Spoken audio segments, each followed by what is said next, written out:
Let's take a look at toast, the staple food source of kitchens all around the world.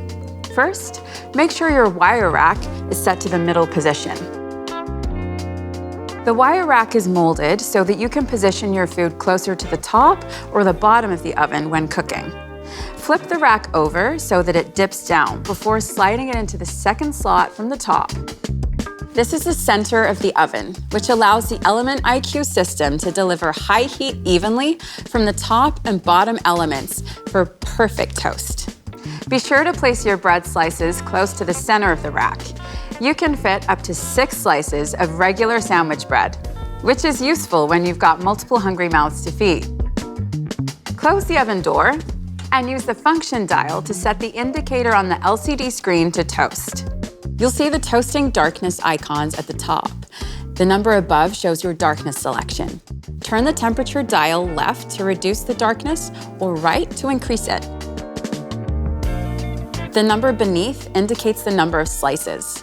To adjust, turn the time dial left to decrease or right to increase. Press the Start Cancel button, and you'll notice the LCD turning orange. The timer will start. You can adjust the toasting presets during the cycle and stop it by pressing the Start Cancel dial. The Frozen Food button is a smart addition designed to help you achieve the best slice of toast every time. The Frozen button reduces the oven temperature and extends the timer slightly to make sure the toast is evenly heated without burning the outside. Why stop at bread? You can also toast nuts, seeds, or granola. And you'll love the magnetic auto rack eject feature that works with the toast setting. Basically, when the wire rack is inserted into the middle rack position, it will automatically eject halfway out of the oven when the door is opening so that you can easily remove your food.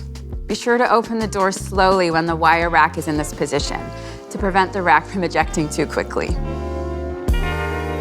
All right, who wants a kimchi spice chicken club sandwich?